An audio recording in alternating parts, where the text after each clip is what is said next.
The Masque of the Red Death. The Red Death had long devastated the country. No pestilence had ever been so fatal or so hideous. Blood was its avatar and its seal, the redness and the horror of blood. There were sharp pains and sudden dizziness, and then profuse bleeding at the pores with dissolution. The scarlet stains upon the body, and especially upon the face of the victim, were the pest ban which shut him out from the aid and from the sympathy of his fellow men. And the whole seizure, progress, and termination of the disease were the incidents of half an hour. But the Prince Prospero was happy and dauntless and sagacious. When his dominions were half depopulated, he summoned to his presence 1,000 hale and light-hearted friends from among the knights and dames of his court, and with these retired to the deep seclusion of one of his castellated abbeys. This was an extensive and magnificent structure, the creation of the prince's own eccentric yet august taste.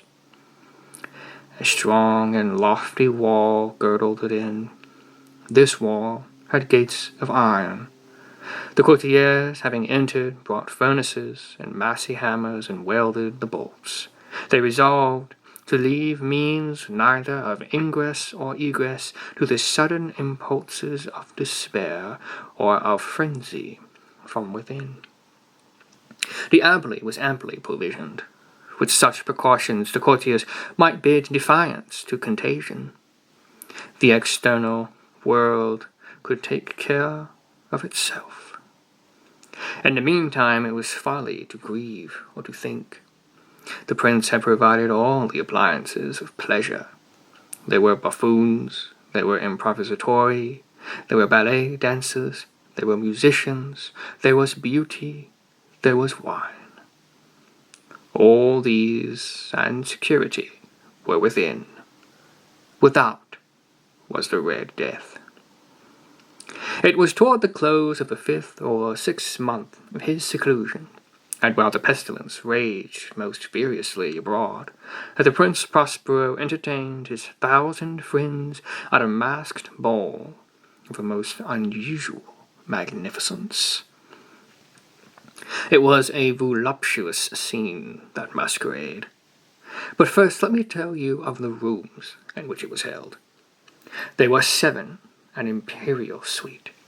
At many palaces, however, such suites form a long and straight vista, or the folding doors slide back nearly to the walls or either hand, so that the view of the whole extent is scarcely impeded. Here the case was very different. As might have been expected from the Duke's love of the bizarre. The apartments were so irregularly disposed that the vision embraced but little more than one at a time.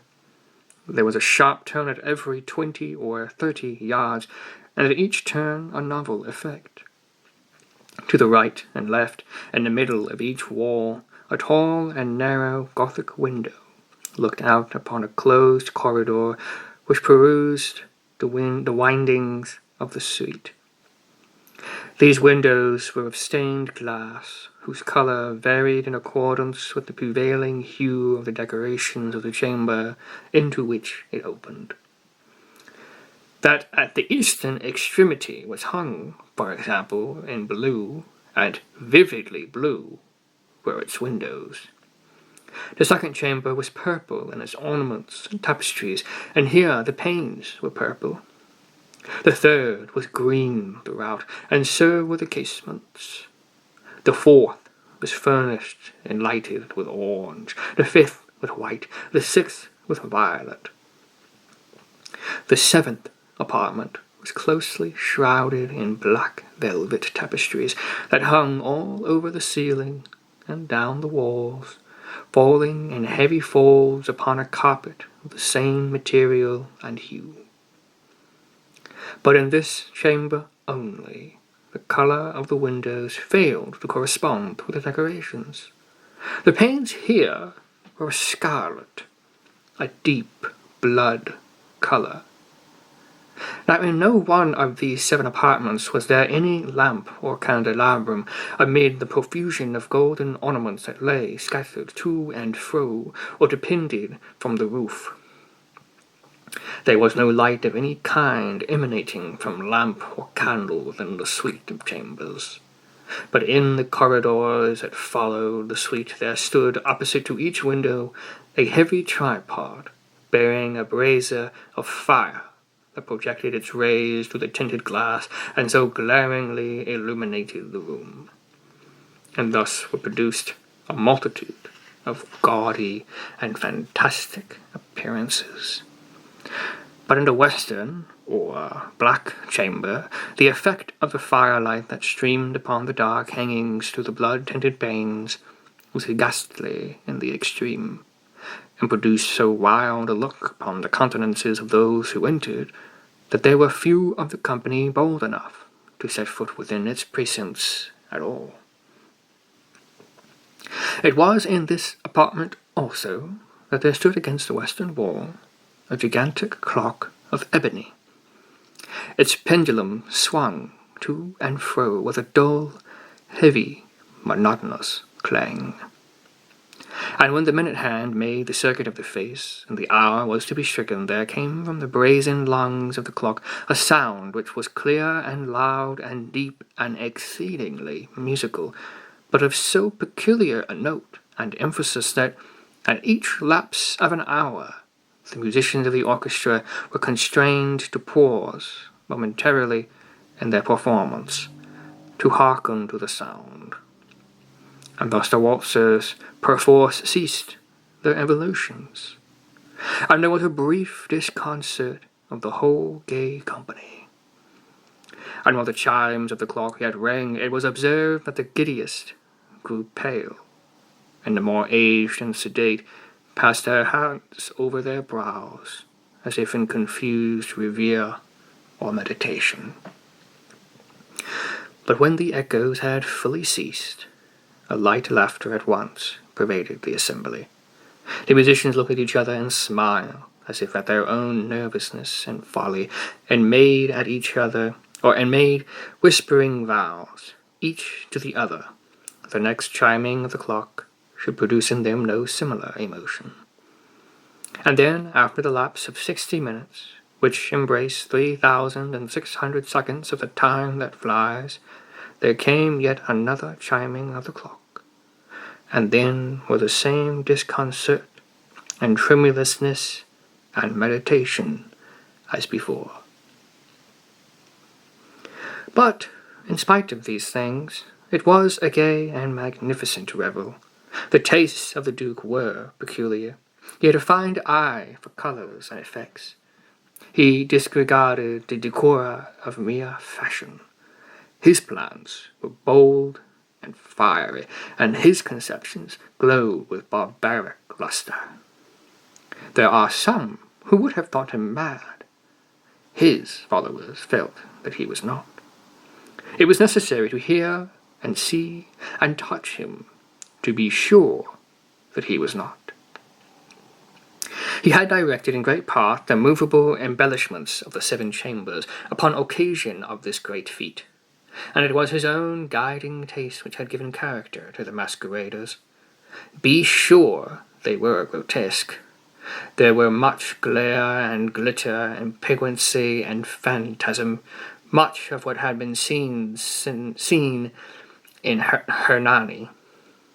There were arabesque figures with unsuited limbs and appointments. There were delirious fancies such as the madman fashions. There was much of the beautiful, much of the wanton, much of the bizarre, something of the terrible, and not a little of that which might have excited disgust. To and fro in the 7 chambers there stalked, in fact, a multitude of dreams, and these, the dreams, withered in and about, taking hue from the rooms, and causing the wild music of the orchestra to seem as the echo of their steps. And anon there strikes the ebony clock, which stands in the hall of the velvet.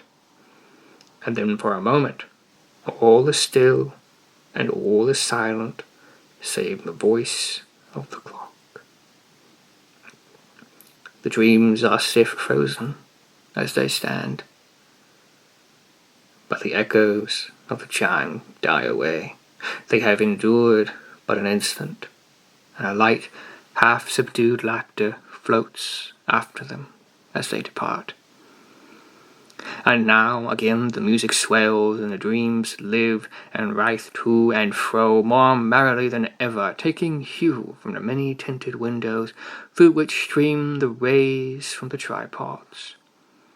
But to the chamber which lies most westwardly of the 7, there are now none of the maskers who venture, for the night is waning away, and there flows a ruddier light through the blood-coloured panes, and the blackness of the sable drapery appalls, and to him whose foot falls upon the sable carpet, there comes from the near clock of ebony a muffled peal, more solemnly emphatic than any which reaches their ears, who indulge in the more remote gaieties of the other apartments.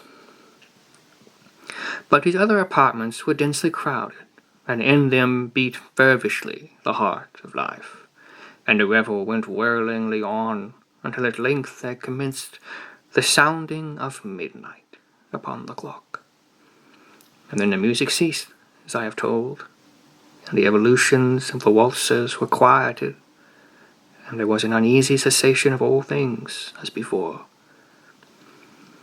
But now there were 12 strokes to be sounded by the bell of the clock, and thus it happened, perhaps, that more of thought crept, with more of time, into the meditations of the thoughtful among those who revelled. And thus, too, it happened, perhaps, that before the last echo of the last chime had utterly sunk into silence, there were many individuals in the crowd who had found leisure to become aware of the presence of a masked figure, which had arrested the attention of no single individual before. And the rumour of this new presence having spread itself whisperingly around, there arose at length from the whole company a buzz or murmur, expressive of disapprobation and surprise, then, finally, of terror, of horror, and of disgust. And in an assembly of phantasms such as I have painted, it may well be supposed that no ordinary appearance could have excited such sensation. In truth, the masquerade license of the night was nearly unlimited, but the figure in question had out-heralded Herod, and gone beyond the bounds of even the prince's indefinite decorum. There are chords in the hearts of the most reckless which cannot be touched without emotion. Even the utterly lost, to whom life and death are equally jests, there are matters of which no jest can be made. The whole company, indeed, seemed now deeply to feel that in the costume and bearing of the stranger neither wit nor propriety existed. The figure was tall and gaunt, and shrouded from head to foot in the habiliments of the grave. The mask which concealed the visage was made so nearly to resemble the countenance of a stiffened corpse that the closest scrutiny must have had difficulty in detecting the cheat. And yet all this might have endured, if not approved, by the mad revellers around. But the murmur had gone so far as to assume the type of the Red Death.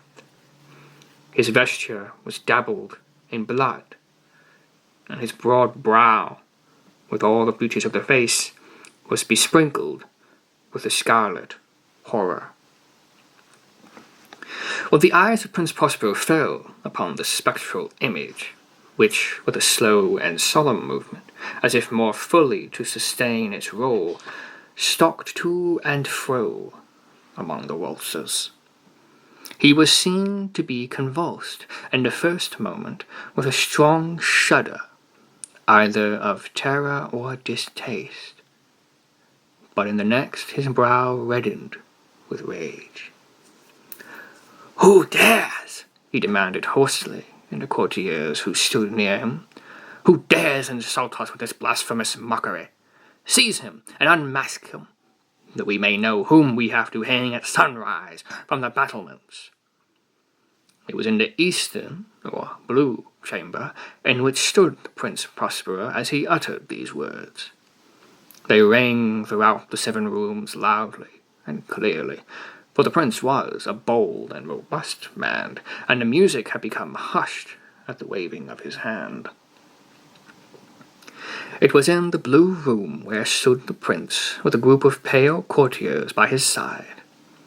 At first, as he spoke, there was a slight rushing movement of this group in the direction of the intruder, who at the moment was also near at hand, and now, with deliberate and steady step, made closer approach to the speaker.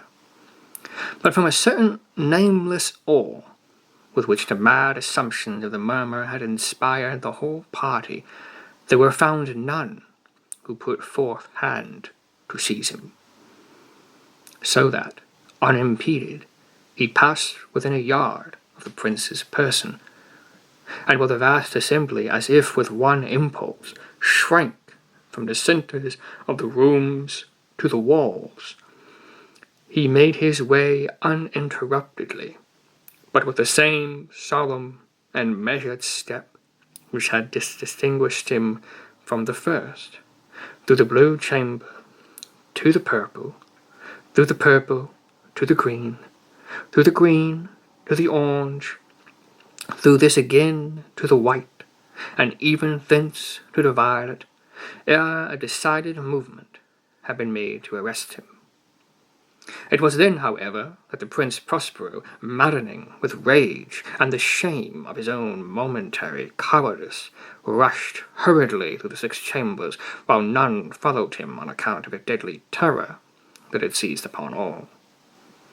He bore aloft a drawn dagger, and had approached in rapid impetuosity to within 3 or 4 feet of the retreating figure, when the latter, having attained the extremity of the velvet department, turned suddenly and confronted his pursuer.